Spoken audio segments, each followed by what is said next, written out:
Hola, muy buenos días a todos. Les agradecemos nuevamente pues, el tiempo que nos brindan en este nuevo webinar del mes correspondiente con el tema artículo 55 de la LFPORPI y las visitas de verificación. Pues, les damos la más cordial bienvenida. Vamos a iniciar con este webinar. Este webinar está patrocinado por Prevenet, sistema de gestión especializado para temas de ley antilavado y generación de los avisos mensuales. Doy la bienvenida también al licenciado Alejandro Ponce Ribé Chávez, que nuevamente nos acompaña como parte ya de la colaboración del equipo para este tipo de webinars especializado en ley antilavado. El licenciado Alejandro Ponce Ribé Chávez, como varios ya lo conocen, pues es licenciado en Derecho de la Universidad Iberoamericana, tiene estudios de maestría en contribuciones, estudios de maestría en gestión de riesgos con especialidad en prevención de fraude y blanqueo. Tiene 19 años de práctica como abogado fiscalista y 9 años como asesor en prevención de lavado de dinero. Está certificado por la Comisión Nacional Bancaria de Valores, por la IMCP y por la UIF en materia de prevención del lavado de dinero. Ha participado como coautor de 20 libros en materia fiscal y ha escrito más de 20 artículos en materia de prevención del lavado de dinero y defensa fiscal. Ha sido conferencista en temas de prevención del lavado de dinero y defensa fiscal. Es integrante actualmente del comité de PLD, el de la World Compliance Association Capítulo México. Ha sido miembro de la comisión de PLD en el Instituto Mexicano de Contadores Públicos y en el Colegio de Contadores Públicos de Puebla. Y fue miembro del Comité Técnico de Ceneval de examen de conocimientos de la Ley Federal para la prevención e identificación de operaciones con recursos de procedencia ilícita. Entonces damos la bienvenida al licenciado Alejandro Ponce Ribé Chávez. Licenciado Alejandro, buenos días. ¿Qué tal, Juan Carlos? Muy buenos días. Gracias Buenos por la días. presentación. Un Gracias por la gusto. invitación. No, para nosotros es un placer y un gusto que esté nuevamente con nosotros, enriqueciendo pues, estos webinars que hacemos con la intención de que nuestros clientes pues, tengan toda la información necesaria y estemos actualizados en temas de prevención del lavado de dinero, licenciado. Muy bien. Sí, Juan Carlos, gracias. Pues vamos a platicar el día de hoy con ese propósito. Te Muy dejo la bien. palabra. Buenos días a todos. Muchas gracias. Buenos días. Bien, pues el día de hoy vamos a hablar de un tema que hemos denominado el artículo 55 de la Ley Federal para la Prevención e Identificación de Operaciones con Recursos de Procedencia Ilícita y las visitas de verificación. Esto, bueno, pues motivado porque el 2 de agosto de este año, 2024, se publicó en el Semanario Judicial de la Federación una tesis aislada de un tribunal colegiado de circuito que se refiere precisamente al tema del artículo 55 de la Ley de Prevención de Lavado de Dinero, que se refiere a un beneficio que tienen los sujetos obligados cuando no cumplieron con sus obligaciones, cumplen de manera extemporánea con ellas y el beneficio es que no van a ser sancionados. Pero vamos a explicar cómo aplica este beneficio. Y relacionado esto con el tema de las visitas de verificación, porque ya desde hace aproximadamente 2 años ha venido aumentando el número de visitas de verificación que las autoridades están practicando a quienes realizan alguna actividad vulnerable. Bien, entonces ese va a ser el tema del día de hoy. Empezando, vamos a dar un poco de contexto de las visitas de verificación. Las visitas de verificación están previstas en la Ley de Prevención de Lavado de Dinero, en el artículo 34. Este artículo dice que la Secretaría de Hacienda podrá comprobar de oficio en cualquier momento el cumplimiento de las obligaciones previstas en esta ley. Esto significa que en cualquier momento la Secretaría de Hacienda va a poder practicar una visita para comprobar si el sujeto obligado ha cumplido con las obligaciones que le establece esta ley. Bien, ¿cómo se pueden, o más bien, cómo se van a desarrollar estas visitas de verificación? Bueno, estas visitas de verificación se van a desarrollar conforme a lo previsto en la Ley Federal de Procedimiento Administrativo. Esto significa que estas visitas tienen una reglamentación especial. En primer lugar, la reglamentación de estas visitas no la encontramos en la Ley de Prevención de Lavado de Dinero. La vamos a encontrar en la Ley Federal de Procedimiento Administrativo. Y es una reglamentación especial para este tipo de visitas. Y esto pues lo quiero resaltar porque muchas veces pues las personas que están encargadas del envío de los avisos dentro de las empresas son los contadores de las empresas. Bueno, y además los avisos de ley antilavado los presentamos ante el portal del SAT, los presentamos a más tardar el día 17, al igual que las declaraciones de impuestos. Esto, pues hemos notado que a veces genera la confusión de que las visitas de verificación de ley antilavado siguen el mismo procedimiento que las visitas domiciliarias en materia fiscal, y no es así. No es así. Las visitas domiciliarias en materia fiscal se desarrollan conforme al procedimiento establecido en el Código Fiscal de la Federación. Y estas visitas de verificación de ley antilavado se desarrollan conforme al procedimiento establecido en la Ley Federal de Procedimiento Administrativo. Entonces, son procedimientos distintos, tienen características distintas y, por ejemplo, una de ellas es que si en materia fiscal recibimos una visita domiciliaria y el día que llega la autoridad no se encuentra el representante legal de la persona moral o no se encuentra la persona física sujeto obligado, bueno, contribuyentes en este caso, la autoridad va a dejar un citatorio para regresar al día siguiente y al día siguiente iniciar la visita domiciliaria. Bueno, en el caso de las visitas de verificación de ley antilavado, no es así el procedimiento. Si en ese momento llegaran los verificadores al domicilio y preguntaran si se encuentra el representante legal de la persona moral o la persona física que van a visitar, y les decimos que no, que en ese momento no se encuentra porque, bueno, pues, llega más tarde, no se encuentra en ese momento, salió a hacer pues algunas actividades, y el punto es que no está en ese momento, nos van a decir, bueno, pues, ¿quién me puede atender? Porque tenemos que iniciar la visita, vamos a iniciar la visita. No van a dejar un citatorio para regresar al día siguiente a iniciar la visita, sino que en ese mismo momento inicia. Entonces vemos cómo desde el inicio de la visita ya estamos viendo que hay procedimientos distintos, diferentes, y que bueno, pues eso lo vamos a conocer o a saber cómo se desarrolla ese procedimiento si leemos la Ley Federal de Procedimiento Administrativo en la parte en la que habla de las visitas de verificación. Y bueno, pues ahí viene toda la reglamentación de la visita, que la visita, por ejemplo, debe durar el tiempo que sea necesario para cumplir con su propósito.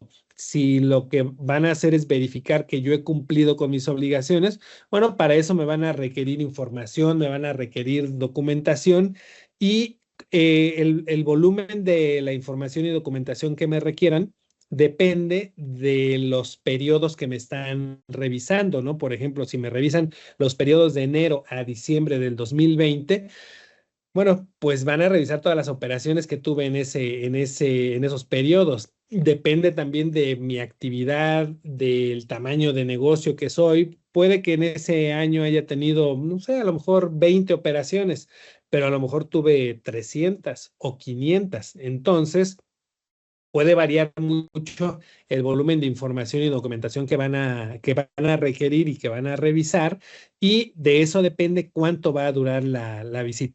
La visita no debe durar solamente un día, si en un día no es suficiente para cumplir su propósito, ¿no? Si llegaran ahorita a 10 de la mañana y en lo que notifican la orden, en lo que empiezan a levantar el acta circunstanciada, en lo que se identifican los verificadores, en lo que designamos a los testigos, todo eso se tiene que ir haciendo constar en un acta circunstanciada. Entonces, bueno, se va a llevar algo de tiempo para cuando me estén requiriendo, ya haciendo los requerimientos de la información y documentación, pues probablemente ya son las 3 de la tarde, en lo que yo empiezo a entregar la documentación, porque puede ser mucha, y empiezan ellos a hacer su revisión, pues nos van a dar las 6 de la tarde y no vamos a haber concluido la revisión de la documentación.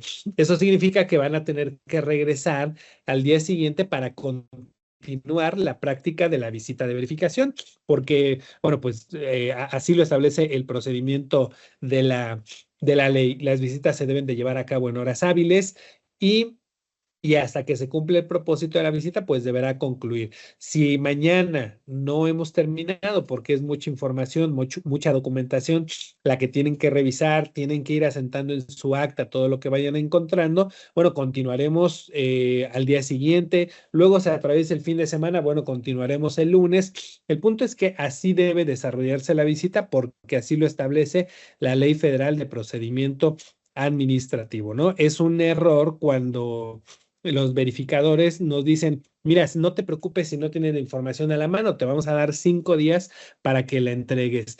Eso está mal porque no es un requerimiento de información lo que nos están notificando. Nos están practicando una visita de verificación. Bien. Entonces, bueno, estas visitas que actualmente pues las vemos casi todos los días a lo largo del país, el SAT, que es la autoridad facultada para practicar estas visitas de verificación, bueno, pues está llevando a cabo muchas visitas de verificación y esto ocurre, estas visitas de verificación que se están llevando a cabo en estos momentos son derivadas de que el sujeto visitado, es decir, el que recibe una visita, es porque presentó avisos extemporáneos. Eso es lo que detona las visitas de verificación actualmente. El sujeto obligado presentó los avisos de forma extemporánea. Ahorita, bueno, la ley dice que las visitas de verificación o las facultades de verificación que tiene la autoridad pueden revisar las operaciones de los últimos 5 años.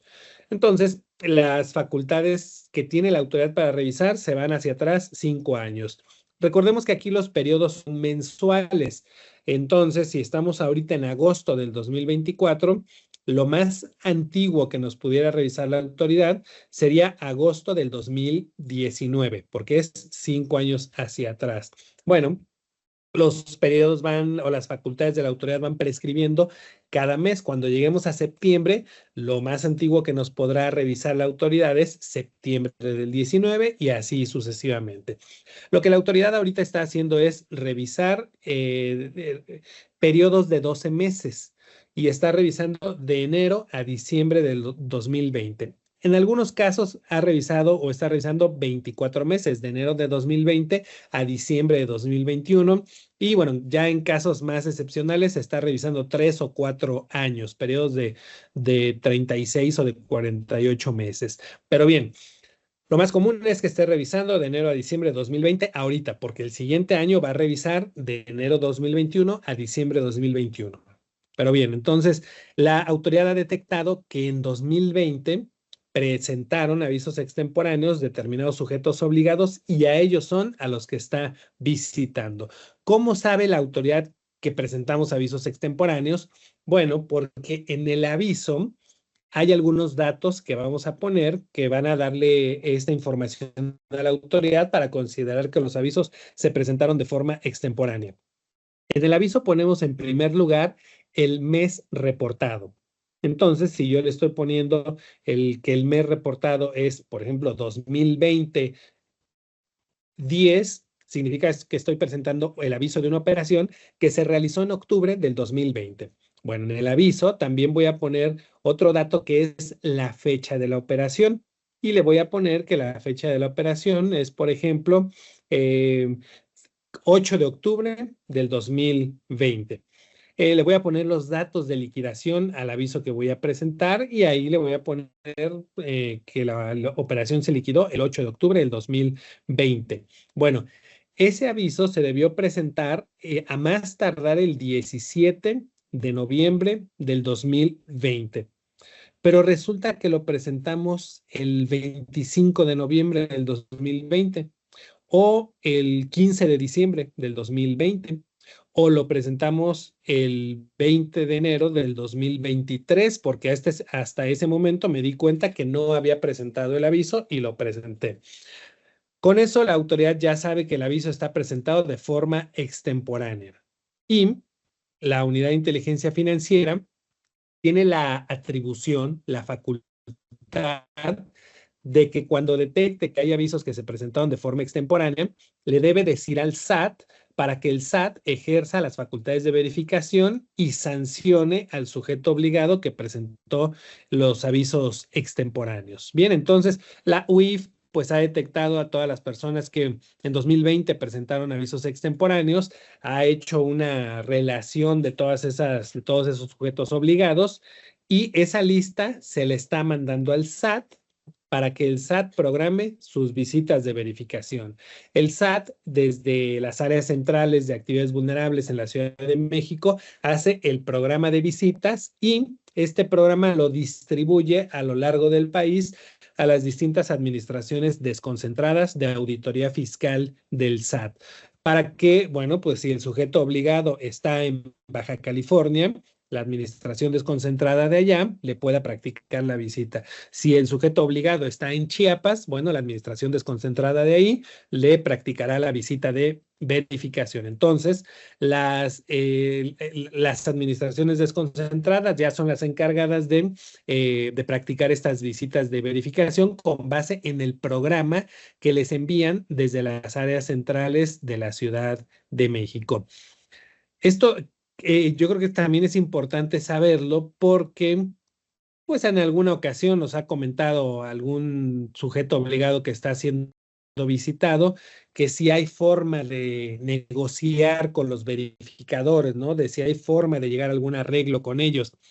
Pues esto yo creo que difícilmente puede ocurrir porque, bueno, y de hecho no ocurre, y ahorita explico o platico un caso que ocurrió, ¿no? Yo lo que dije cuando me preguntaban eso fue, yo no creo que eso pueda ocurrir porque el programa de visitas viene ordenado desde México. Esta administración desconcentrada, desde México ya le dijeron cuáles son las visitas que debe practicar y desde México lo van a estar supervisando para ver si ya hizo la visita, cómo va la visita, cómo terminó la visita, si impuso las sanciones que debía imponer o qué pasó, ¿no? Entonces, difícilmente el visitador de la administración desconcentrada se va a prestar a un arreglo, a una negociación, porque desde México lo están supervisando, ¿no? Bueno, pues yo le dije a la persona que me preguntó y dijeron, bueno, pues de todas formas vamos a intentarlo, ¿no? Entonces resulta que cuando llegaron los verificadores, pues sí de alguna forma les manifestaron esa inquietud, ¿no? De si había alguna forma de poder, pues, negociar eso. Y la respuesta de los verificadores fue muy, muy contundente, ¿no? No se puede, nos están vigilando desde México, ¿no? Entonces, bueno, eso para que tengamos presente que estas visitas las debemos de atender por la vía legal. O sea, debemos de atender los procedimientos que nos marcan las leyes para atender esta visita. Y quiero decir que si lo hacemos de esa forma, es posible que esa visita termine bien o termine lo menos mal posible, ¿no? Y ahorita explico esto porque, bueno, decíamos que las visitas están programadas porque hay avisos extemporáneos, pero al practicar la visita de verificación, la autoridad va a revisar en general el cumplimiento que hayamos tenido y ahí es donde puede detectar otros incumplimientos, porque nos va a revisar las obligaciones que tenemos y para esto déjenme compartir tantito la pantalla para que veamos la lista de obligaciones. Déjenme un segundito, tengo que dar permiso. No. No, pero creo que no voy a poder compartir, no, o sea, no es que no tenga el permiso de Teams, sino más bien mi computadora no tiene el permiso. A ver, déjenme intentar nuevamente. Creo que ya. Sí, entiendo que ya deben estar viendo mi pantalla, ¿verdad? Sí, ya se visualiza, licenciado. Gracias, Juan Carlos. Bien. Bueno, pues, ¿qué obligaciones son las que tienen quienes realizan actividades vulnerables y que son las que nos pueden revisar en una visita de verificación? Bueno, primero tenemos la obligación de identificar a los clientes o usuarios. Tenemos la obligación de solicitar información sobre la actividad u ocupación del cliente o usuario. Estamos obligados a solicitar la información al cliente o usuario acerca del conocimiento de la existencia del dueño beneficiario. Estamos obligados a custodiar la información y documentación soporte, a dar las facilidades necesarias para la práctica de una verificación, a presentar los avisos en tiempo y forma y tenemos otras obligaciones adicionales. Estas son únicamente las que están en el artículo 18 de la ley, pero tenemos otras obligaciones como la que está prevista en el artículo 20, que consiste en que si soy persona moral, sujeto obligado, debo designar a un encargado de cumplimiento responsable del cumplimiento de las obligaciones previstas en la ley. Si realizo alguna de las operaciones del artículo 32, estoy sujeto a las prohibiciones de los pagos en efectivo. El artículo 33 me obliga a emitir y conservar los comprobantes de pago respectivos, pero además en las reglas de carácter general, ahí encontramos cómo debo integrar un expediente de identificación. Ahí encontramos que debo de consultar las listas que la Unidad de Inteligencia Financiera utiliza como mecanismos de prevención de lavado de dinero. Ahí encontramos que debo presentar informes sin operaciones.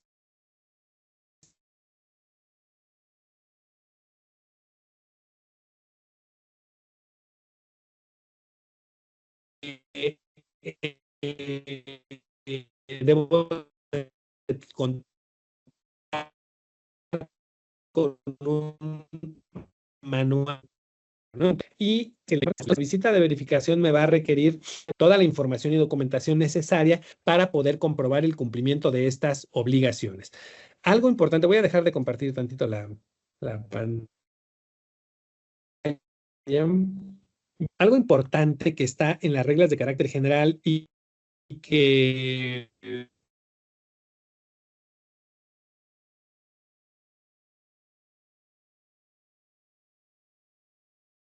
Licenciado Alejandro, perdón, licenciado, creo que se perdió un poco su ¿sí? comunicación. Te están pidiendo si puedes repetir las obligaciones porque se frició mucho el video. Muy bien, a ver, las vuelvo a poner. Ya se están Sí, viendo, gracias, ¿verdad? licenciado. Sí, ya se Estas ve, son las gracias. obligaciones. Gracias. Bueno, estas son las obligaciones del 18, están en la pantalla, ya no las vuelvo a leer, pero estas son las del artículo 18 y menciono las que hay en otros artículos. Artículo 20, designar a un encargado de cumplimiento. Artículo 32, prohibiciones del efectivo. Artículo 33, expedir comprobantes y conservar comprobantes de pago. Reglas de carácter general. Artículo 12, integración del expediente de identificación. Artículo 25, presentación de informes sin operaciones. Artículo 37, tener un documento de lineamientos, criterios, medidas y procedimientos internos. Artículo 38, listas que emite el gobierno mexicano o gobiernos extranjeros que son utilizados como mecanismos de prevención de lavado de dinero de la UIF y que debemos de consultar las listas, en fin. Son obligaciones que tenemos en la normativa y que la autoridad del SAT va a revisar en una visita si hemos cumplido con ellas. Muy bien. Bueno, pues entonces decíamos que en la visita de verificación me van a requerir todo lo necesario para comprobar este cumplimiento decía yo que el artículo 12 de las reglas de carácter general señala que la integración de los expedientes de identificación se debe de realizar antes o a más tardar al momento de llevar a cabo la operación, antes o a más tardar al momento de establecer la relación de negocios. De tal forma que si yo tengo una operación que estoy realizando el día de hoy, 28 de agosto de 2024, debo de integrar el expediente pues el día de hoy, a más tardar, ¿no?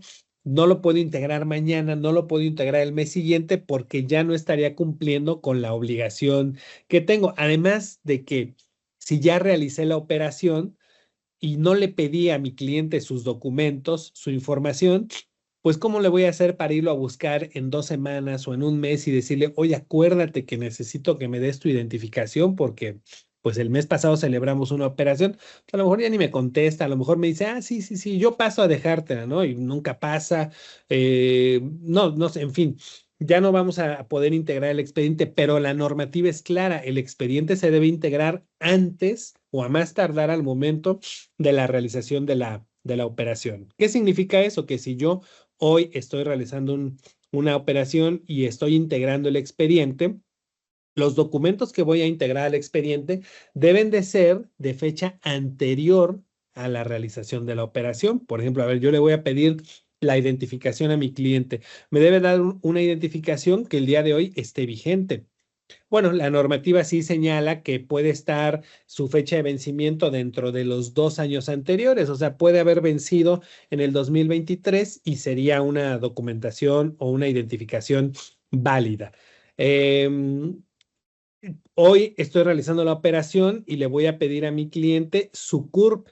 Me tiene que entregar el documento de la CURP, la constancia de la CURP, pero bueno, a más tardar con fecha de hoy, que hoy la descargó del portal o ayer o hace un mes o hace 3 meses, pero con fecha anterior al día de hoy. No podría yo integrar al expediente una CURP, una constancia de la CURP con fecha de diciembre de 2024 porque todavía no pasa ese día y yo el expediente lo tengo que tener integrado a más tardar el día de hoy. Si voy a integrar la constancia del RFC, tiene que ser una constancia de fecha de a más tardar el día de hoy, ¿no? Y así todos los documentos que voy a integrar al expediente. Cuando yo no cumplo con esta obligación, pasa el tiempo y digo, bueno, vamos a pensar que pasa el tiempo, llega la visita de verificación y yo no identifiqué correctamente a mis clientes en el 2020. Bueno, pues entonces hoy tengo el expediente incompleto, no lo tengo bien integrado y la autoridad me va a requerir el expediente. Si yo en este momento dijera, a ver, voy a contactar al cliente para que me dé sus documentos, necesito su RFC, su CURP, su comprobante de domicilio, se los pido y el cliente me los manda, yo los integro, bueno, y yo se los entrego a la autoridad y cuando vemos, la autoridad me dice, oye, pero este expediente tú no lo integraste con anterioridad a la realización de la operación porque me estás dando una CURP que se imprimió en agosto del 2024, una constancia del RFC de julio del 2024, un comprobante de domicilio de mayo del 2024 y tu operación fue del 2020. No cumpliste con la integración del expediente. Y aquí, pues no se puede hablar de un cumplimiento extemporáneo de la obligación. Aquí se habla de un incumplimiento de la obligación. ¿Ok? Bueno, tenemos otra obligación que es la de presentar los avisos. Presentar los avisos a más tardar el día 17 del mes siguiente a aquel en que se llevó a cabo la operación. Poníamos el ejemplo de que si yo realizo una operación, el aviso lo tengo que presentar a más tardar el día 17 de septiembre. Si nos regresamos al 2020, pusimos ya un ejemplo de una operación de octubre en donde el aviso se tuvo que presentar a más tardar el 17 de noviembre y no lo hicimos, lo presentamos de forma extemporánea. ¿Cuándo? Pudo haber sido que lo presentamos el 25 de noviembre. Ya es extemporáneo porque aquí la extemporaneidad se da cuando pasa el día 17. Si yo el día 17 tenía que presentar el aviso y no lo presenté, el día 18 ya es extemporáneo. Claro, hay una facilidad administrativa en donde tenemos un día adicional para presentar el aviso, dependiendo del sexto dígito de nuestro RFC. Pero ya sea el día 17 o ese día adicional que nos corresponde, si transcurre ese día y no presentamos el aviso, el día que presentemos el aviso ya va a ser extemporáneo, así sea al día siguiente. Con mayor razón si lo presento un mes después, 3 meses después, 2 años después, el aviso va a ser extemporáneo. Oye, pero todavía no me lo requerían. No importa, el aviso ya es extemporáneo, ¿no? Porque aquí no hay pues un artículo que, como en el Código Fiscal, en donde sí dice que mientras no te requieran el cumplimiento de una obligación, tú lo puedes presentar de forma espontánea, de forma extemporánea, y se considera que es espontáneo, y al ser espontáneo no hay sanción, pero eso aplica en materia fiscal. Aquí, si presentaste el aviso extemporáneo, ya incurriste en una infracción y ¿cuándo procederá la sanción? Cuando llegue la visita, porque la visita es el acto en el que la autoridad va a detectar esos incumplimientos y los va a poder sancionar. Bueno, vamos a ver ahora lo que dice el artículo 55. Y voy a compartir ahorita otra vez pantalla. Veo que están poniendo algunas preguntas en el chat, pero esa, como siempre, en estos webinars de Prevenet, las dejamos al final, ¿eh? Así que en un momento las vamos a leer todas. Muy bien, el artículo 55 de la ley nos dice que la Secretaría de Hacienda, se abstendrá de sancionar al infractor por una sola vez. Bueno, aquí de entrada vemos que es una obligación para la autoridad, ¿no? Dice, se abstendrá de sancionar al infractor, pero hay ciertas condiciones, hay ciertos requisitos, hay ciertas características. Por una sola vez, solamente una vez, la autoridad podrá aplicar este beneficio al sujeto obligado. Se va a abstener de sancionarlo por una sola vez en caso de que se trate de la primera infracción en que incurra. Desde luego, la primera infracción en que incurra que sea sujeta a verificación.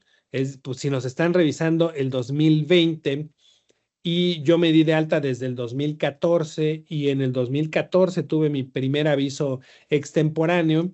Bueno, para empezar, ahorita ya las facultades de la autoridad para revisarme en 2014 ya prescribieron, ¿no? El objeto de la visita que me está practicando no es por los periodos de 2014, sino por los periodos de 2024.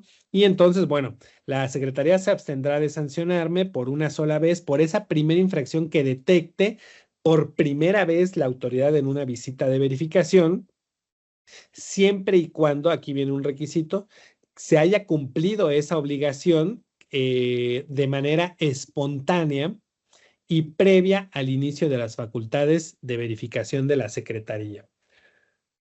Bueno, pues entonces ese beneficio solo va a aplicar si yo incumplí, pero corregí o subsané el incumplimiento antes de que me llegara la visita de verificación.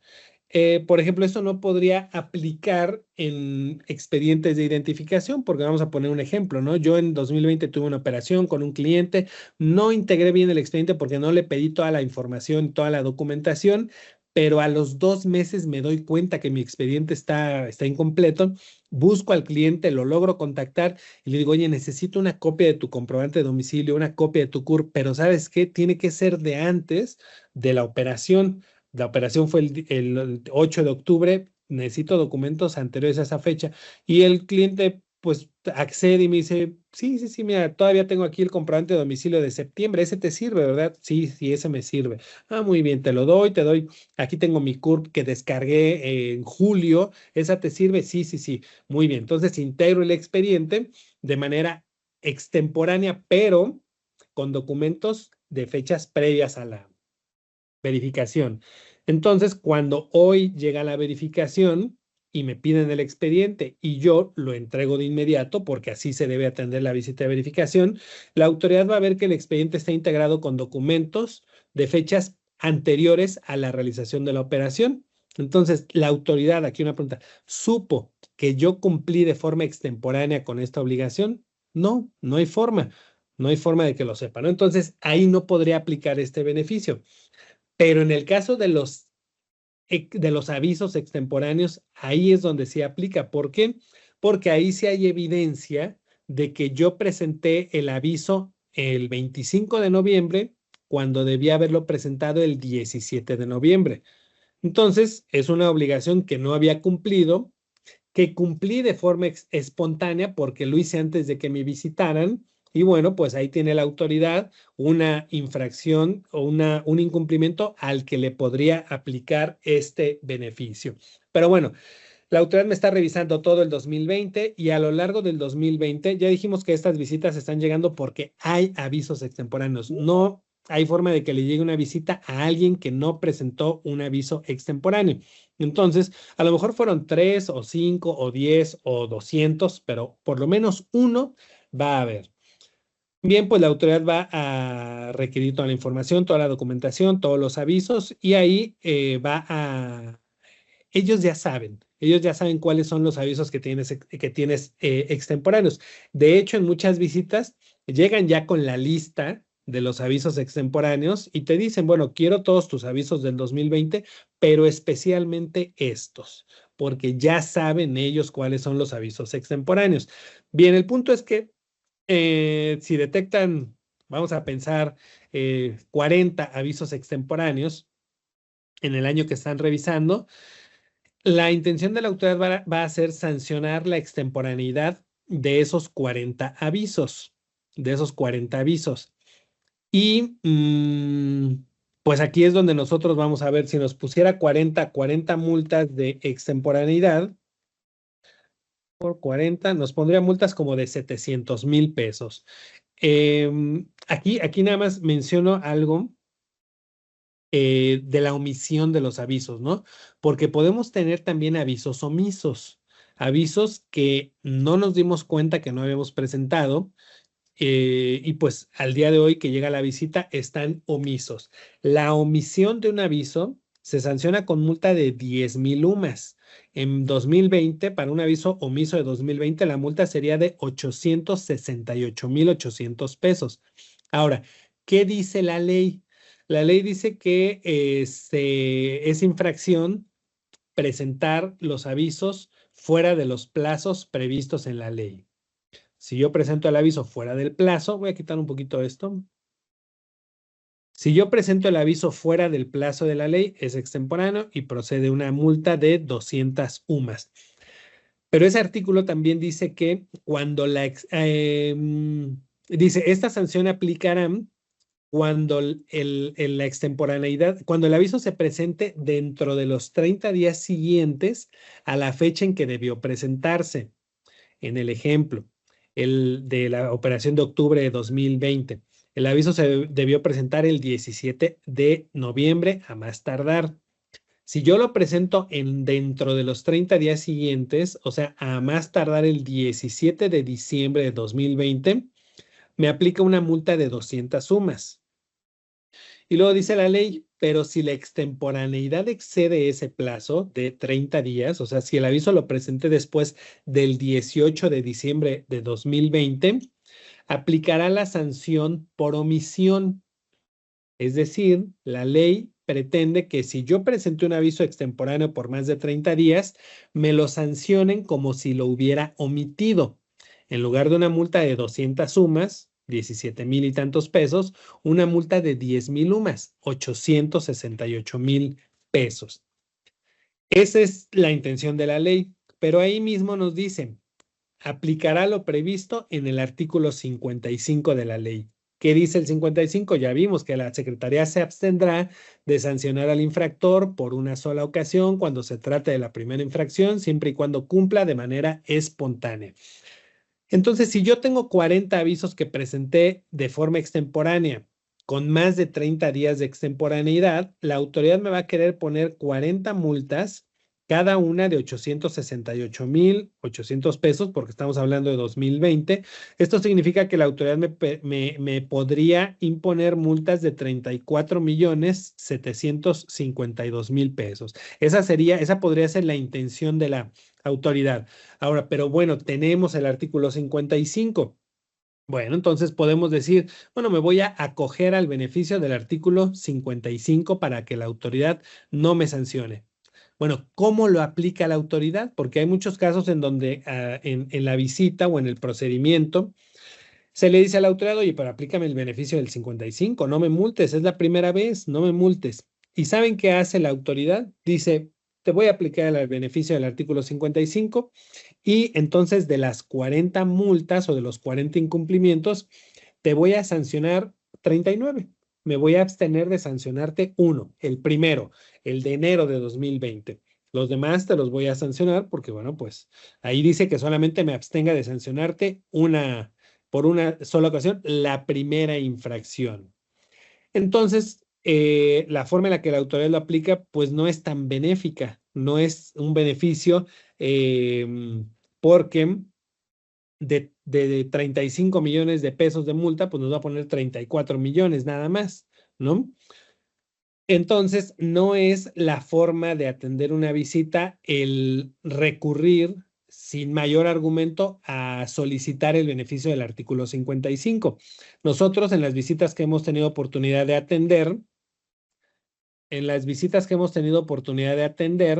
nosotros hemos logrado que en lugar de que pongan la multa de 10,000 UMAS, pongan la multa de 200 UMAS sin argumentar o sin recurrir a lo del artículo 55, porque el artículo 55 no va a hacer que en lugar de ponerte la multa de 10,000 UMAS te ponga la de 200 UMAS. No, el artículo 55 va a hacer que en lugar de 40 multas te pongan 39. ¿no? Pero con la multa de 10,000 UMAS. Entonces, nosotros hemos argumentado para que la autoridad ponga la multa de 200 UMAS y con eso ya baja bastante el problema, porque en lugar de, en el ejemplo que estamos comentando, en lugar de que pongan multas de 35 millones, van a poner multas de 600,000 pesos, ¿no? Y ya ahora esas multas de 600,000 pesos, pues ya se pueden impugnar en un juicio y se pueden ganar. Bien. Bueno, pues entonces vamos a ver ahora la tesis que se publicó en el Semanario Judicial de la Federación en días recientes y vamos a también hacer algunos comentarios para que nos quede claro si esto, o bueno, qué impacto tiene con este beneficio del artículo 55. Ahí se ve bien, ¿verdad? Bien, como vemos, es una tesis aislada de un tribunal colegiado de circuito que se publicó el viernes 2 de agosto de 2024 en el Semanario Judicial de la Federación. Bueno, el rubro de la tesis dice: prevención e identificación de operaciones con recursos de procedencia ilícita, el reconocimiento expreso de la falta en que incurrió el infractor que realiza actividades vulnerables como requisito para no ser sancionado, se satisface con el cumplimiento extemporáneo y espontáneo de la obligación omitida previamente al inicio de las facultades de verificación.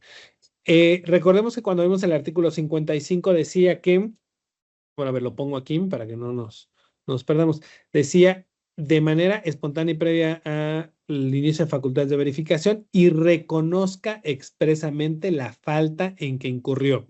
Aquí pues se puede entender que yo cuando presento el aviso extemporáneo el 25 de noviembre de 2020, le debo decir a la autoridad, reconocer expresamente, avisar: oye, autoridad, no había cumplido con la presentación del aviso el 17 de noviembre y ya lo presenté el 20 de noviembre, ¿no? Esto como requisito para que se me pueda aplicar el beneficio del artículo 55 y la autoridad se abstenga de sancionarme. Aquí la tesis lo que dice es que, bueno, aquí el hecho del cual derivó este asunto es que una persona moral demandó la nulidad de la resolución mediante la cual el SAT le impuso una multa por incumplimiento a la obligación del 18 fracción 6, es decir, a la presentación de avisos en tiempo, porque aquí lo relaciona con el artículo 23, respecto de avisos, toda vez que no fueron presentados en tiempo y forma. El tribunal declaró la validez de las multas, por lo que en el amparo directo la persona moral argumentó que si bien algunos de estos avisos se presentaron antes del inicio de las facultades de comprobación, lo cierto es que la aceptación tácita de su presentación extemporánea, aquí ya deforma un poco lo que dice la ley, ¿no? Porque la ley dice reconocimiento expreso. Algo expreso y algo tácito son opuestos. Algo expreso es algo que manifiesto. Algo tácito es algo que no manifiesto, pero se infiere de lo que hice. Entonces son cosas opuestas, distintas, ¿no? Sin embargo, aquí, bueno, la tesis dice que lo cierto es que la aceptación tácita de su presentación extemporánea se llevó a cabo dentro del procedimiento sancionador, por lo que le era aplicable el beneficio previsto en el artículo 55 de la ley. ¿Qué resolvió el tribunal colegiado? El tribunal colegiado resolvió que el reconocimiento expreso, aquí ya lo menciona, el reconocimiento expreso de la falta en que incurrió el infractor que realiza actividades vulnerables relacionadas con la prevención, como requisito para no ser sancionado, se satisface con el cumplimiento extemporáneo y espontáneo de la obligación omitida previamente al inicio de las facultades de verificación. Bueno, ¿qué significa lo que dijo aquí el tribunal colegiado? Que si tú no habías presentado avisos en tiempo y los presentaste de forma extemporánea, pero antes de la visita de verificación, eso constituye un reconocimiento de que no habías cumplido. O sea, si lo presenté el 20 de enero del 2023, es porque estoy reconociendo que no lo había presentado el 17 de noviembre del 2020.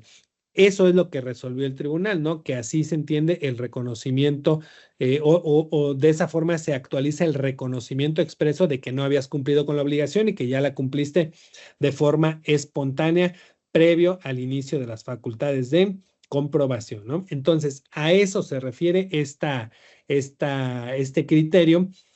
Significa que entonces, o sea, la esencia de este criterio es que entonces yo no le tengo que avisar a la autoridad que cumplí de forma espontánea antes de una facultad de verificación, sino que cuando la autoridad me revise y yo le diga, sí los presenté extemporáneos, pero fue antes de la visita, entonces eso significa que reconocí que que había incumplido y subsané la omisión. Y entonces la autoridad me debe aplicar el beneficio del artículo 55. El problema que enfrentamos es que para el SAT esto no significa que te debe perdonar todos los avisos extemporáneos. No, el SAT te va a seguir perdonando solamente una multa y te va a poner todas las demás. Por algo muy sencillo, ¿no? Cuando tú le alegues esto al SAT, el SAT te va a decir, ay, nada más que esta tesis aislada no es obligatoria para mí. Eso, ya si quieres, cuando te vayas a un juicio, ahí lo alegas y a ver si te hacen caso, ¿no? Porque al final de cuentas es una tesis aislada, no es jurisprudencia. Entonces el SAT muy fácilmente se va a lavar las manos y te va a decir, bueno, pues eso no me obliga a mí, así que yo te perdono una y te pongo todas las demás multas, ¿no? Esto es importante saberlo porque cuando salió esta tesis sí,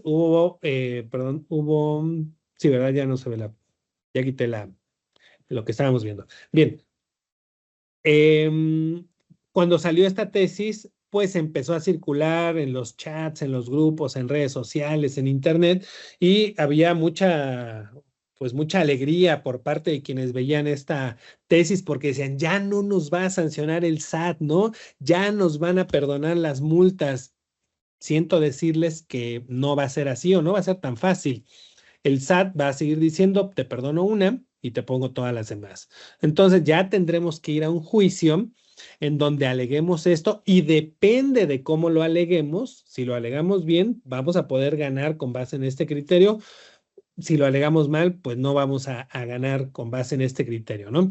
Nosotros siempre hemos dicho que la visita de verificación se debe atender con el objetivo de que la visita concluya con el menor número de multas posible. Si la autoridad me quiere poner 35 millones de multas, yo trabajo durante la visita, ofrezco pruebas, presento alegatos, atiendo el procedimiento sancionador, argumento, etcétera, para que la autoridad me ponga multas de 600,000 pesos. Y ya contra multas de 600,000 pesos, nos vamos al juicio. Eso porque así le estoy dando realmente un beneficio al sujeto obligado. Si yo le digo, no, hombre, no te preocupes, ya con esa tesis ganamos el juicio y le ponen multas de 35 millones, muy bien, pues ahora sí, ¿no? Vamos a hacer el juicio. Primero, a ver, le voy a cobrar más al cliente, ¿no? Porque yo le voy a cobrar sobre 35 millones. Y luego, el siguiente problema, que ese es más grave, porque podemos decir, bueno, es una arbitrariedad, yo entiendo que la situación está difícil, etcétera, le voy a cobrar poco. Ajá. Pero hay que garantizar el crédito fiscal. Hay que dar una garantía de 35 millones para que el SAT no venga a cobrarle, no venga a embargarle cuentas, a embargarle bienes y pues usted pueda seguir operando, ¿no? Entonces, ese es el problema más grande para el sujeto obligado cuando dejamos que lleguen multas elevadísimas, que va a tener que garantizar el crédito fiscal y si no lo hace le van a embargar cuentas y van a afectar la operación de su negocio, ¿no? Por eso lo que debemos buscar es que la visita termine con el monto más bajo de multas posible, 600,000 pesos. Vámonos a juicio. Muy bien, hay que garantizar el interés fiscal. ¿Cuánto? 600,000 pesos. Muy bien, es un monto reducido para alguien que realiza actividades vulnerables. Vamos a ver, pongo un ejemplo. Arrendamiento, actividad vulnerable. ¿De cuánto tiene que ser la renta mensual para que sea objeto de aviso? La renta mensual tiene que ser de 348,000 pesos más impuestos. Entonces, si le llegó una multa de 600,000 pesos a alguien que tiene la actividad vulnerable de arrendamiento, pues esa persona está obteniendo rentas mensuales de más de 350,000 pesos, ¿no?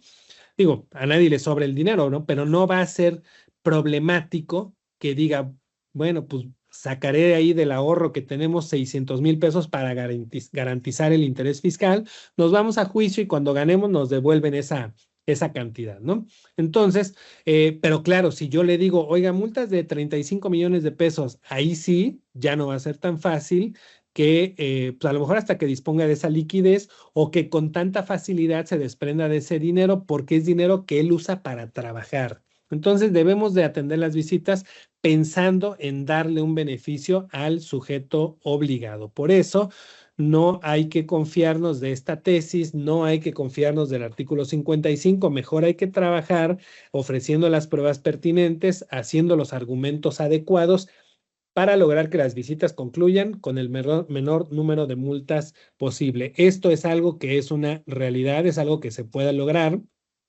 Hemos tenido casos en donde la autoridad quiere imponer multas de 18 millones y terminamos con multas de 1 millón. La autoridad quiere poner multas de 13 millones y terminamos con multas de 600,000 pesos. La autoridad quiere poner multas de 4 millones y terminamos con multas de 400,000 pesos. Y hemos tenido casos en donde la autoridad podría poner multas de 20 millones y terminamos con una multa de 17,000 pesos. Y casos en donde terminamos sin multas, 0 pesos de multas, porque logramos demostrar que no había obligaciones incumplidas. Muy bien. Bueno, pues ahora sí vamos a dar, yo creo que el lugar a paso a las preguntas y respuestas. Juan Carlos, no sé si tú las vas a ir leyendo o cómo le vamos a hacer. Sí, licenciado, si gusta, se las vamos leyendo para que nos haga favor de contestar pues todas las preguntas que se fueron compartiendo a través del chat en el transcurso de la reunión. Si quiere, empezamos con la primera, licenciado. Un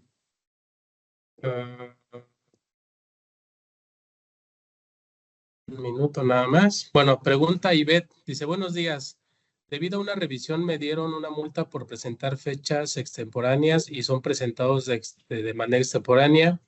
¿Qué procede? Mi pregunta es si procede la multa. Bueno, si ya te hicieron una visita de verificación y bueno, la visita concluye o el procedimiento concluye ya cuando te imponen la multa, ¿no? Una vez que ya te impusieron la multa, que ya le pusieron una cantidad a la multa, ante el SAT ya terminó el procedimiento, ¿no? Lo que sigue es impugnar esa multa, esas multas. Y las multas se pueden impugnar a través de un recurso ante el SAT o a través de un juicio ante el tribunal. Hay que analizar bien el caso para ver cuál es la vía más conveniente. No siempre es conveniente el recurso ante el SAT.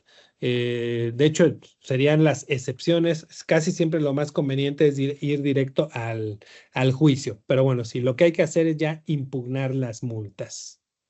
Perfecto, gracias, licenciado. Pregunta Elvia. Si di de baja la actividad vulnerable el mes pasado, ¿aún puedo ser sujeto de una revisión? Sí, porque las facultades de la autoridad son hasta por 5 años a partir de que se realizó la operación, ¿no? Entonces, si diste de baja la actividad hace un mes porque probablemente tu última operación fue en junio del 2024, la autoridad te puede revisar hasta junio del 2029. Entonces, hay que conservar la información, la documentación, estar en el domicilio, pues listo para que si en algún momento llega una visita, se pueda atender de inmediato. Correcto, licenciado. Pregunta el contador Mauricio. ¿Dónde puede encontrar lo que mencionó el licenciado sobre que no se impondrán multas por la presentación extemporánea de los avisos? Artículo 55 de la Ley de Prevención de Lavado de Dinero, pero no, bueno, nada más lo aclaro, ¿no? No dice que no se impondrán multas por avisos extemporáneos. Dice que la Secretaría se abstendrá de sancionar al infractor por una sola ocasión cuando se trate de la primera infracción, ¿no? Y ya lo explicamos, solamente te perdonan una. Perfecto. Pregunta Lisette, licenciado. ¿No importa el tiempo de espontaneidad? Simplemente si no se cumple con las fechas exactas. Exacto, ya dijimos, no importa si lo presentaste el día 18 o 3 años después, el aviso ya es extemporáneo. En lo que hay diferencia es en lo que mencionábamos que la ley dice que si la extemporaneidad es de 30 días, aplica una multa de 200 sumas y si la extemporaneidad excede de 30 días, aplica una multa de 10,000 UMAS. Esto es bien importante tenerlo en mente para que, bueno, si ya en el pasado presentamos avisos extemporáneos, bueno, nos podrá llegar una visita, tendremos que defendernos, ver cómo la atendemos, podemos tener multas, etcétera, ¿no? pero a partir de hoy ya no hay que presentar avisos extemporáneos porque ya sabemos que si yo lo presento un día después, hay multa. ¿Ok? Correcto. También pregunta Carlos, ¿cuál es su opinión, licenciado, cuando un sujeto obligado se percata que presentó en forma incorrecta un aviso y ya han pasado más de 30 días? El problema ahí es que ya no se puede hacer nada porque si ya pasaron los 30 días que tenemos para presentar el aviso modificatorio, ya no podemos presentar, ya no podemos modificar, corregir el aviso, ¿no? ¿Qué pasaría si lo volvemos a presentar? Decimos, bueno, como ya no lo puedo modificar, mejor lo vuelvo a presentar. Pues vamos a tener un aviso mal presentado y un aviso extemporáneo, lo que le daría lugar a la autoridad para ponernos dos multas. Entonces, habría que analizar muy bien para saber si conviene volver a presentar el aviso, aunque sea extemporáneo, o mejor lo dejamos como está. Habría que analizar el caso, pero bueno, eso es lo que podría yo comentar. Correcto, perfecto, licenciado. Pregunta Sara, si la empresa se constituyó en el mes de febrero 2024 y su objeto social es desarrollo inmobiliario, ¿cuándo se tiene que dar de alta en el portal y designar al representante de cumplimiento? El alta en el portal la debemos realizar cuando llevamos a cabo la primera actividad vulnerable. Eso es lo que nos dicen las reglas de carácter general, ¿no? Entonces, ahora, puede ser que yo estoy llevando a cabo actividades vulnerables desde hace 2 años y apenas me estoy dando de alta. Cuando yo me doy de alta, hay un dato que me pide el portal, fecha de la primera operación. Ahí yo le tendría que poner que fue en junio de 2022, ¿no? Cuando realicé mi primera operación. Y tendría que regularizarme a partir de julio 2022. Si yo digo, bueno, mejor me doy de alta ahorita y empiezo a cumplir de ahorita en adelante y lo demás, pues ya lo dejo así, la autoridad podrá detectar que yo estuve obligado en el 2022, en el 2023, que no cumplí, me podrá visitar y me sancionará. Entonces, hay que regularizar, pero para regularizar, primero hay que hacer, bueno, planear, programar la regularización, prepararla y ya después ejecutarla. Está mal que yo me dé de alta, a ver, me voy a regularizar y lo primero que hago es darme de alta en el portal con fecha de junio de 2022. Y los avisos, no, pues apenas voy a empezar a llenarlos, apenas voy a empezar a ver si tengo los expedientes. No, debe ser al revés. Ok. También pregunta Sara nuevamente, ¿un mismo representante de cumplimiento puede ser de varias empresas? Sí, sí, no hay impedimento, ¿eh?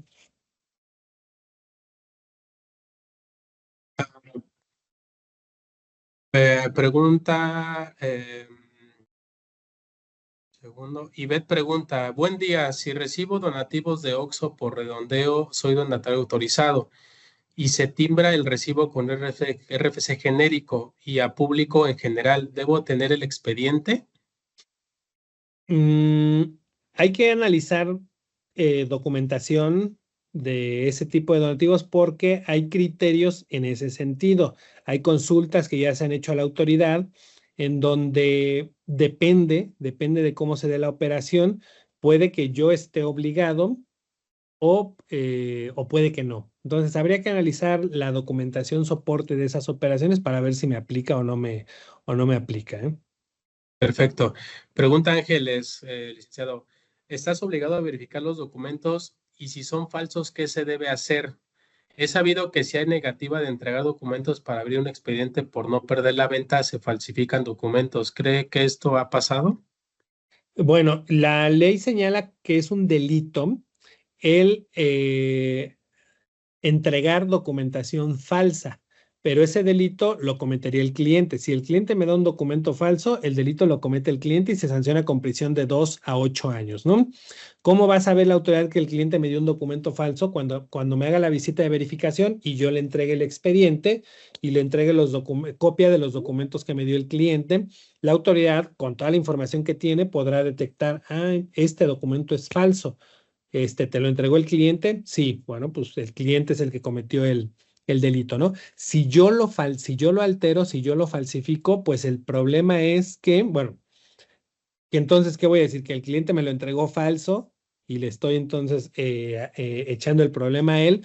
O la otra es que si hay otro delito que es que yo a la hora de presentar avisos altere la información y documentación.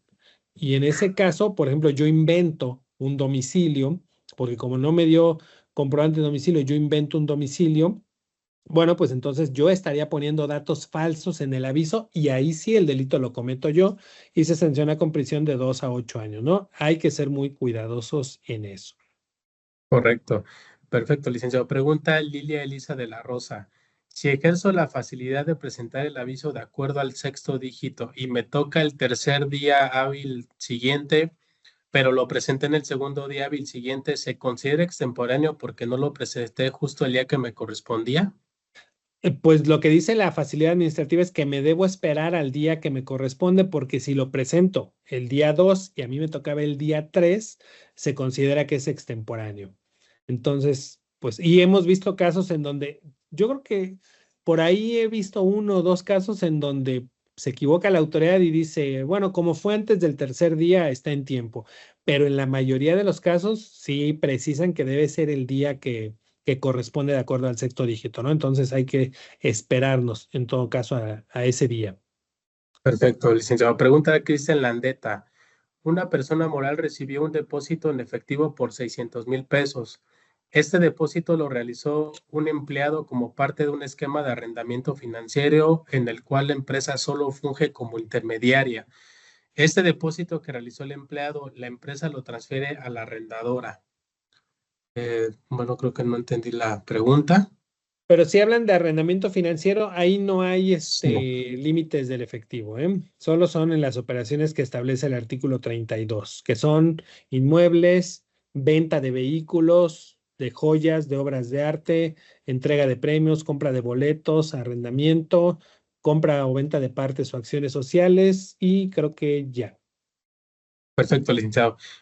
Pregunta Haxiri, nosotros tuvimos un tema que por error una persona presentó varios avisos en un fideicomiso equivocado. Estamos haciendo nuevamente dichos avisos, son 400 y vamos a presentarlos en el fideicomiso correcto. Aquí nos puede aplicar este artículo. ¿Qué se tendría que hacer? Bueno, pues ahí más bien hay que esperar a que la autoridad practique su facultad de verificación, atender la visita de forma correcta para que en lugar de que les pongan 400 multas cada una de 1 millón de pesos, pues nada más les pongan 400 multas de 20,000 pesos y eso se pelea en un juicio, ¿no? Sí, porque ahorita pues no hay nada que hacer. Hay que regularizarse, eso sí, pero no hay nada más que se pueda hacer en este momento. Correcto, licenciado. Pregunta Lisette García, ¿dónde mando los avisos? ¿Al buzón tributario o a dónde? A través del portal de prevención de lavado de dinero. Correcto. Pregunta, perdón. No, Dice, nada más iba a decir que si realizan una actividad vulnerable y no saben cómo dar cumplimiento, busquen asesoría. A ver, esto va dirigido principalmente a los contadores internos de las empresas. Si la empresa te dijo, bueno, tú te vas a encargar de lo de ley antilavado porque piensan que la única obligación es presentar los avisos, tienen que decir que esto de prevención de lavado de dinero es una materia especializada, no tiene que ver con lo contable, no tiene que ver con lo fiscal y que necesitan una asesoría para poder hacerlo, una capacitación, una asesoría para poder hacerlo, porque si toman la responsabilidad sin realmente conocer el tema, por ejemplo, cómo se presentan los avisos, pues al rato va a haber incumplimientos y ¿qué va a decir el empresario? Va a decir, contador, tú te equivocaste, tú pagas la multa, ¿no? Entonces, hay que tomar con responsabilidad, si lo vamos a asumir, hay que hacerlo con responsabilidad y necesitamos tener los elementos, ¿no?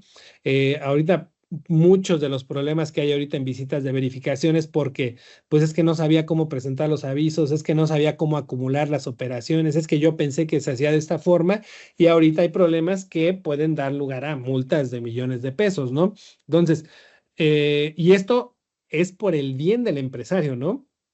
Entonces, si les quieren encargar esa tarea, digan que necesitan una capacitación en el tema.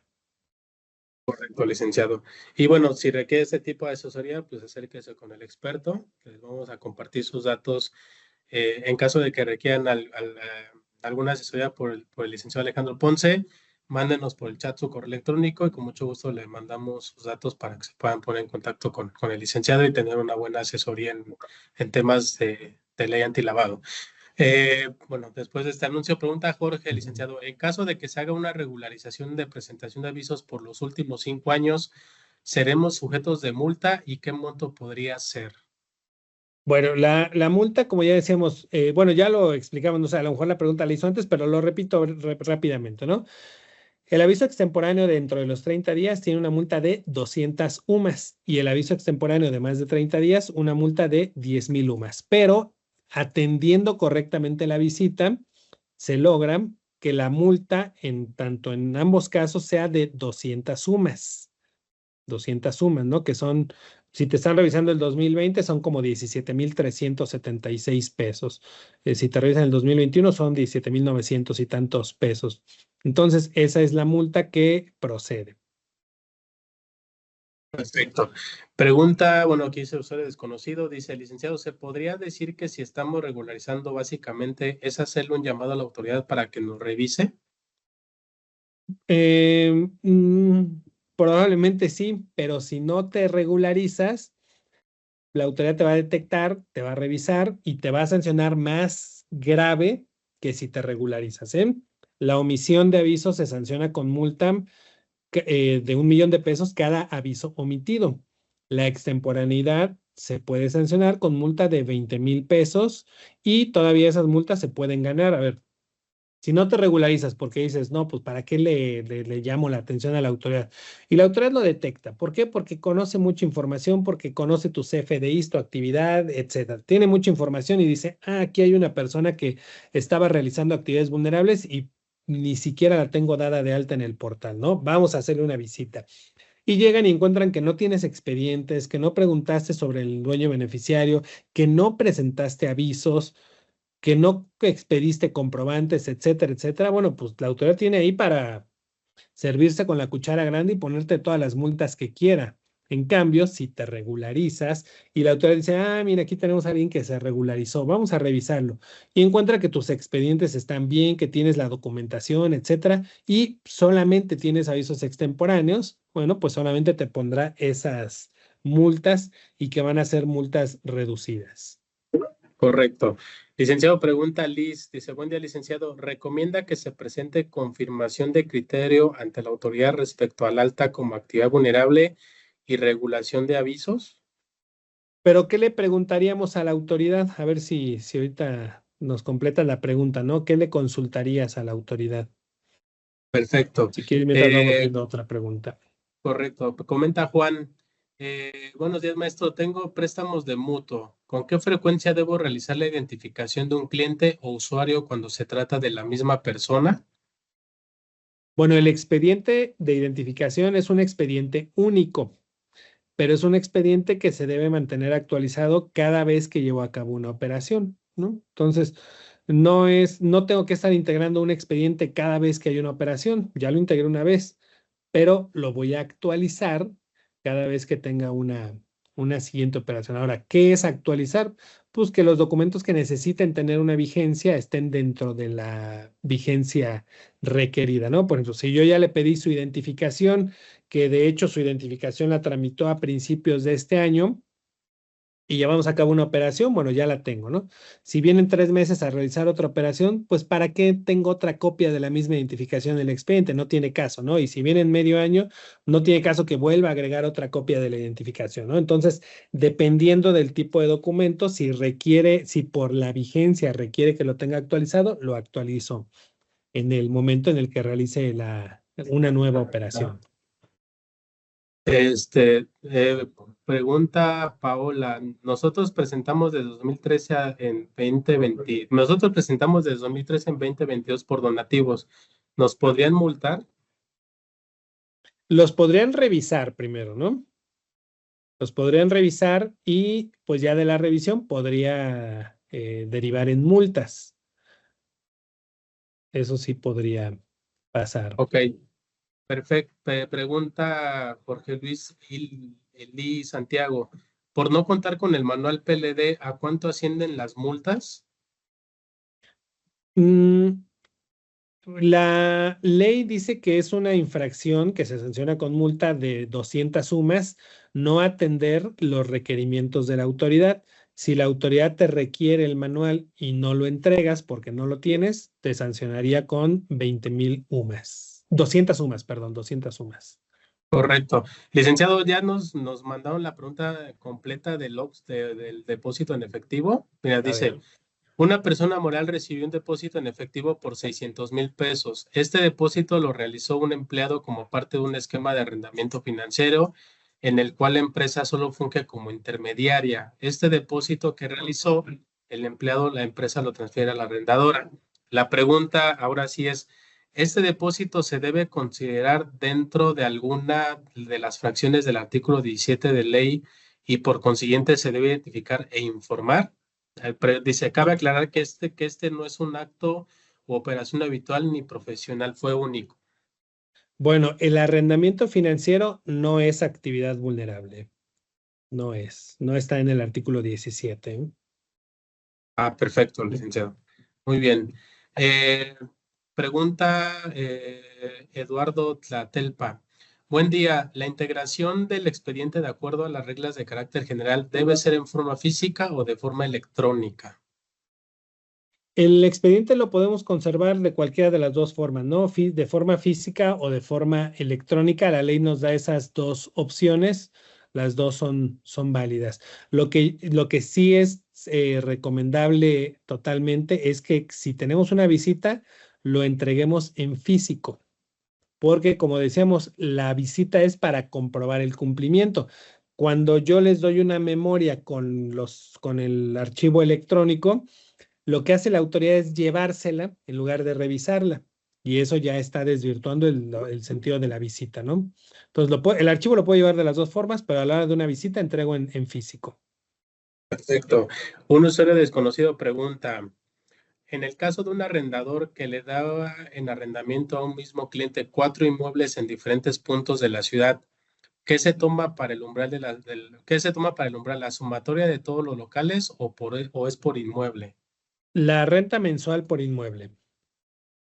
Perfecto. Pregunta Paola, licenciado, si son donativos que no superan el umbral, ¿puede no pedir ningún documento por donativos recibidos?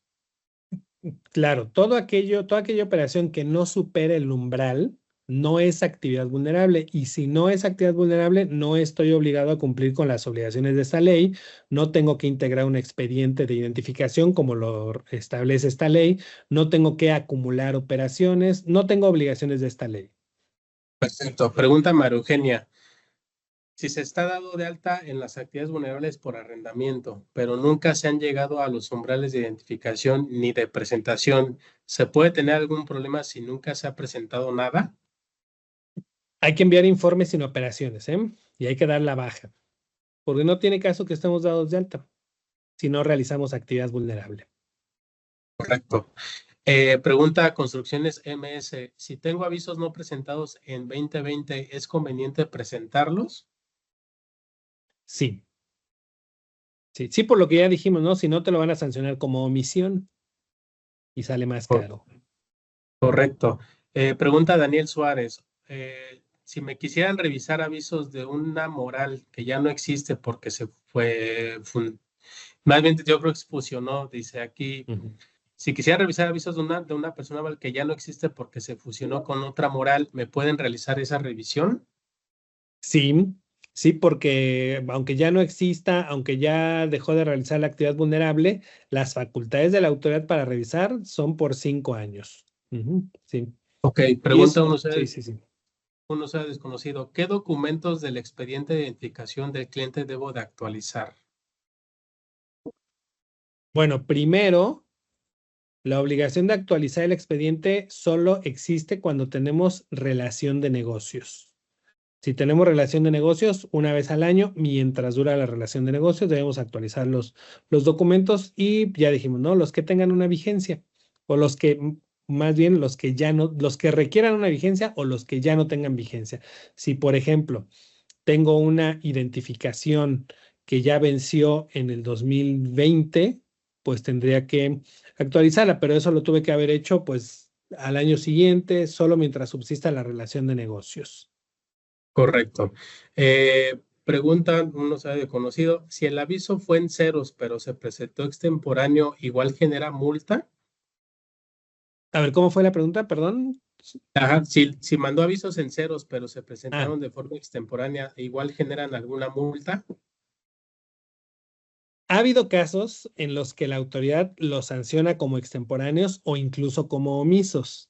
En los casos que yo he atendido, no he logrado que no les pongan multas. He demostrado que no procede la multa para el informe sin operaciones. Perfecto. También preguntan, si la actividad de arrendamiento la realiza un fideicomiso, ¿quién es el sujeto obligado a presentar los avisos? ¿El fideicomiso, la fiduciaria o los fideicomitentes? El fideicomiso, ¿eh? El fideicomiso sería el obligado, porque es el que realiza la actividad vulnerable. Correcto. Pregunta Blanca Cristina Martínez, ¿qué pasa si se designó el representante de cumplimiento, pero el representante no ha aceptado el cargo? Tiene que aceptarlo, tiene que aceptarlo, porque aunque no hay un plazo para que haga la aceptación, sí me ha tocado ver alguna visita en donde sancionaron porque supuestamente hizo la aceptación de forma extemporánea. No procede esa multa, pero bueno, hay algunas administraciones del SAT que ponen esa multa que no existe, ¿eh? Correcto. Pregunta Miguel Silva, si los avisos son a través de una persona física, ¿también es obligatorio señalar un responsable de cumplimiento? No, cuando el sujeto obligado es persona física, no. Ok. Un usuario desconocido dice, yo realizo actividad vulnerable con los mismos clientes de manera mensual. ¿Con qué frecuencia debo de actualizar su expediente y documentación? Supongo que es arrendamiento porque dice que es de manera mensual y como ya dijimos, cuando hay relación de negocios, la actualización del expediente se tiene que hacer una vez al año. Perfecto. Pregunta Alejandro Valdespino. Si me doy de alta en el sistema por ser actividad vulnerable, pero no llego a umbrales de identificación o de aviso, ¿debo presentar reportes en ceros? Bueno, si no llegas a los umbrales de identificación, no eres actividad vulnerable, ¿no? Entonces no tendrías que estar dado de alta, habría que darse de baja, pero hay que presentar informes sin operaciones, ¿sí? Perfecto. Pregunta Juan. En caso de vender terrenos por un monto de 200 millones de pesos, aunque sea una transacción única, pero esté contemplada dentro de mi objeto social, ¿estaré obligado a cumplir con todas las obligaciones establecidas por la ley? Pues al parecer sí, o sea, por la información que nos da, sí, sí, porque está realizando una actividad vulnerable. Correcto. Pregunta de Manuel Jiménez García. Si en el mismo mes le emitió 3 facturas por arrendamiento a un solo cliente y estas juntas llegan al umbral de aviso, ¿debo presentar las 3 o cuál es el tratamiento o el proceso más bien? Ajá, decíamos que en arrendamiento, la renta mensual por inmueble es la que me define si soy o no actividad vulnerable y si debo acumular o no acumular, ¿no? Entonces habría que ver ahí los montos de cada factura para ver si procede que se acumulen o no. Correcto. Pregunta Rafael García. Si estoy dado de alta y tengo REPSE, ¿estoy obligado a darme de alta, prestar a todo tipo de sociedades y personas, así como recibir otras sociedades y personas, tales como otros servicios administrativos, financieros, de sistemas de tesorería, auditoría, etcétera? Mm, Los de- habría del que, de- sí, sí, yo creo que ajá, se refiere a las actividades que presta como REPSE, ¿no? Yo creo que habría que analizar bien para ver o sea, analizar el caso particular para ver si le es aplicable o no. Y en caso de duda, eh, a lo mejor aquí también una pregunta que nos habían hecho antes se contesta con esto, ¿no? Si yo tengo duda por ejemplo, en el caso de Repse, de si soy actividad vulnerable y si debo darme de alta, no lo puedo definir muy bien o me queda la duda, ahí es cuando le puedo plantear la consulta a la unidad de inteligencia financiera, pero para hacer la consulta debo de plantear la situación muy bien descrita, muy clara, dándole mi análisis de decir, yo considero que realizo esto, yo considero que no me ubico en los supuestos, por lo que creo que no debo darme de alta. quiero que me confirmes si estoy en lo correcto. Y ya con toda esa información, la UIF me podrá decir, estás en lo correcto, no te tienes que dar de alta, o me podrá decir, no, precisamente por lo que haces, te ubicas en una actividad vulnerable y te tienes que dar de alta. Correcto. Habría que hacer un análisis, sí. Perfecto. Pregunta Daniel Suárez. Si en una persona moral que fue fusionada y no se dio de baja la actividad vulnerable, ¿pueden hacer visitas sobre esa persona moral? Sí, es bien importante dar de baja la actividad vulnerable, ¿eh? Sí, si ya no la realizamos, hay que darla de baja. Correcto. Pregunta Miguel Ángel Gutiérrez. ¿Es posible hacer un aviso modificatorio relacionado a un aviso de meses anteriores? No, si el aviso modificatorio solo lo puedo presentar dentro de los 30 días siguientes a la fecha en la que presenté el aviso que quiero corregir. Si el aviso que quiero corregir lo presenté, por ejemplo, el 1 de julio, ya pasaron 30 días y ya no lo puedo corregir. Correcto. Preguntan, si estoy arrendando un edificio y cobro 110,000 pesos mensuales a un cliente y hasta el cuarto mes rebasa el objeto de aviso, ¿tengo obligación de darme de alta y presentar avisos? A ver, otra vez, ¿cómo? Sí, dice, estoy arrendando un edificio y cobro Mm. 110,000 pesos mensuales a un cliente y hasta el cuarto mes rebasa el objeto de aviso. ¿Tengo obligación de darme de alta y presentar los avisos? No, porque tu renta mensual no es actividad vulnerable y no hay que acumularla. Correcto. Pregunta Rosalía Rasgado. ¿El expediente actualizado solo refiere a cuando haya una nueva operación con la misma persona o significa que tengo que actualizar comprobantes de domicilio o IFES de hace 5 años? Mm, Ahí es que, híjole, ya, yo creo que ya entramos más en un tema de que necesitas tener una capacitación para ver cómo estás integrando tus expedientes, cómo son tus operaciones, porque depende de si hay relación de negocios o si no hay relación de negocios, ¿no? Eso tendría que ser lo primero. Y luego, de cómo está integrado tu expediente, qué documentos son los que tienes para ver cuáles son los que tendrías que requerir nuevamente. Correcto. Pregunta un usuario desconocido. Si ya me registré como actividad vulnerable, pero no estoy operando y he estado cumpliendo mis obligaciones, ¿puedo salir del registro si sigo sin operar hasta que inicie operaciones?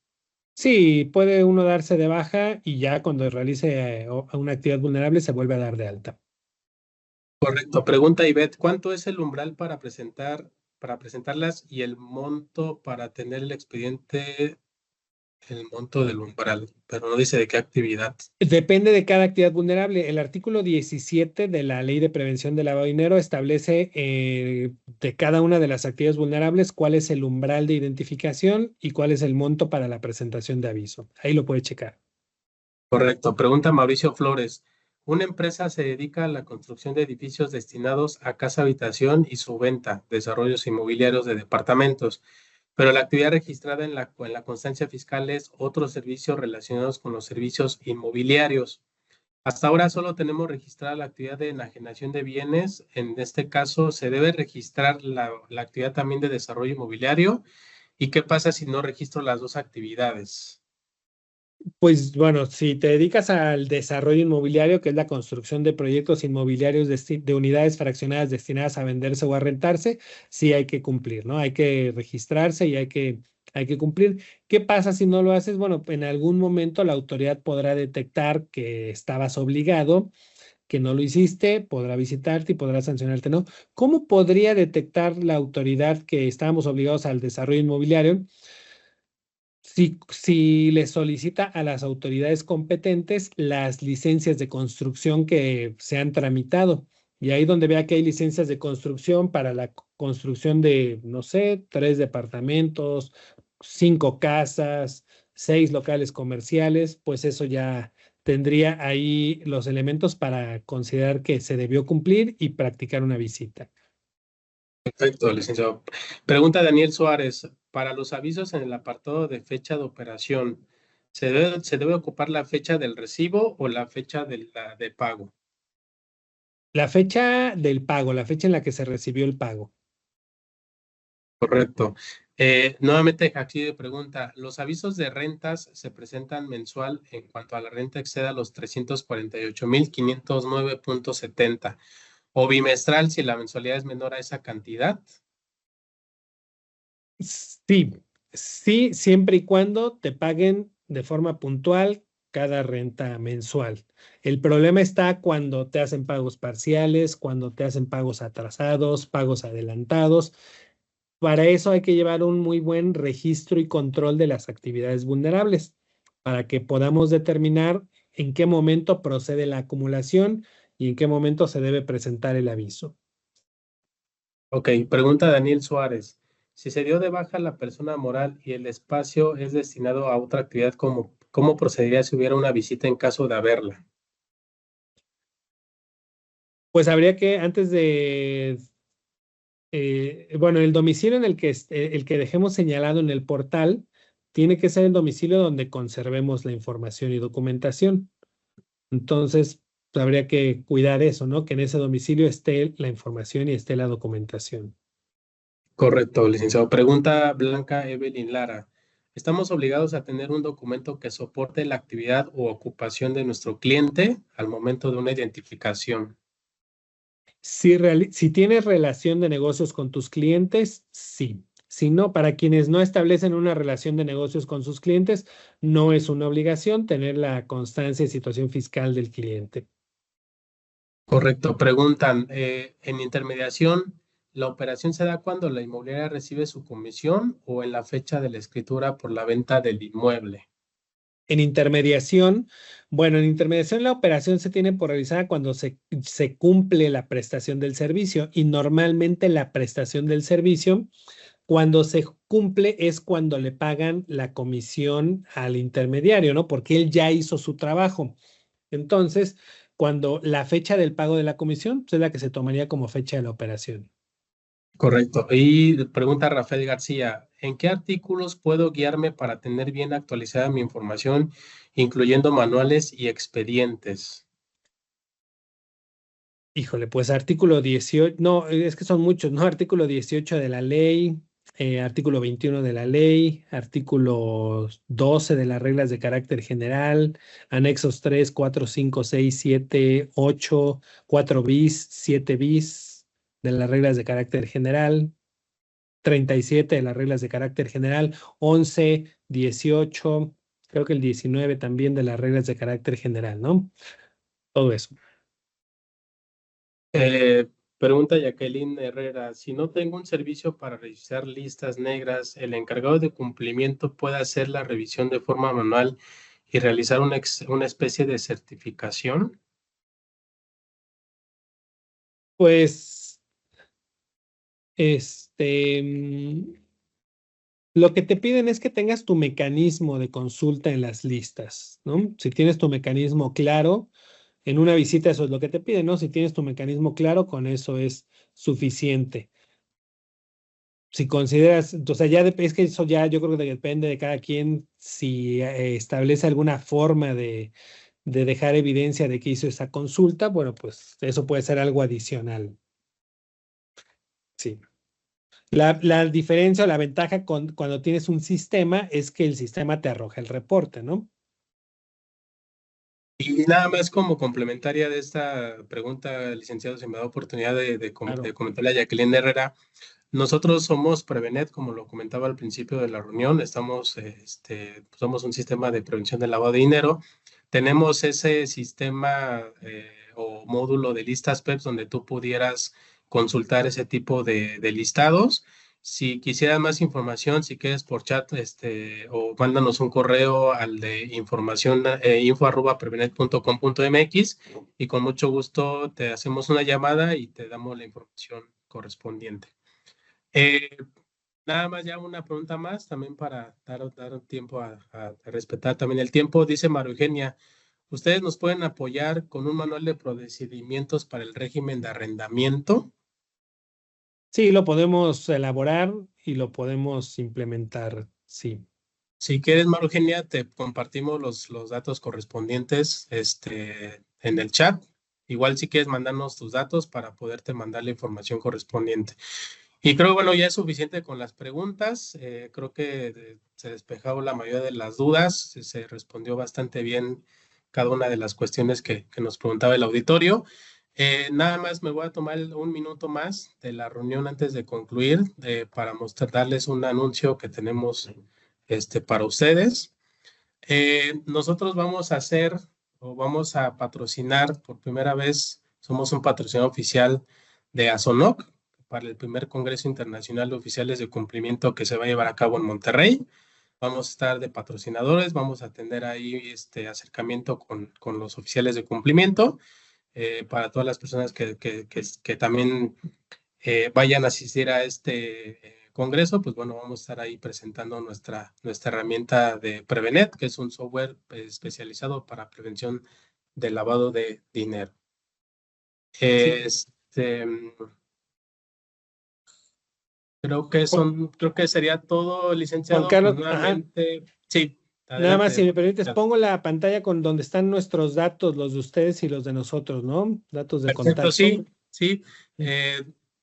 Del lado derecho, del lado izquierdo tenemos los datos del licenciado Alejandro Ponce Rivera Chávez. Para todos los que me están solicitando por el chat los datos del licenciado, los tienen en pantalla para que puedan capturar el teléfono, su página de internet y su correo electrónico para que puedan, pues que les proponen alguna asesoría. El manual de cumplimiento que comentaba María Eugenia también lo pueden tratar directamente con el licenciado Alejandro Ponce Rivera Chávez. Cualquier asesoría, creo que es el experto que les puede brindar ese tipo de apoyo. Y del lado derecho tenemos nuestras redes sociales de Prevenet para todos los que quisieran pues aunar más en la parte del software, conocer un poco más las actividades, conocer básicamente cuál es nuestro objetivo dentro de ley antilavado. También para los que quisieran información sobre listas o alguna actividad que reportan, con mucho gusto podemos darle la información y poder agendar alguna reunión para que tengan la información más completa. Bueno, aquí están los datos de ambas empresas para que puedan comunicarse dependiendo pues el servicio o la asesoría que necesiten respecto a temas de ley antilavado. Y pues les agradecemos nuevamente el tiempo que se tomaron para este webinar. El siguiente webinar es en 2 meses. Estén atentos a las redes sociales y a su correo electrónico porque se les va a enviar nuevamente la invitación para este webinar siguiente. Y pues no me queda más que darle las gracias al licenciado Alejandro Ponce Rivera Chávez nuevamente por darnos esta charla, que creo que son bastante nutridas en temas de prevención del lavado de dinero. Le agradezco, licenciado, que tenga buen día y pues gracias a todos por su participación. Muchas gracias. Gracias a todos por acompañarnos. Nos vemos, Juan Carlos.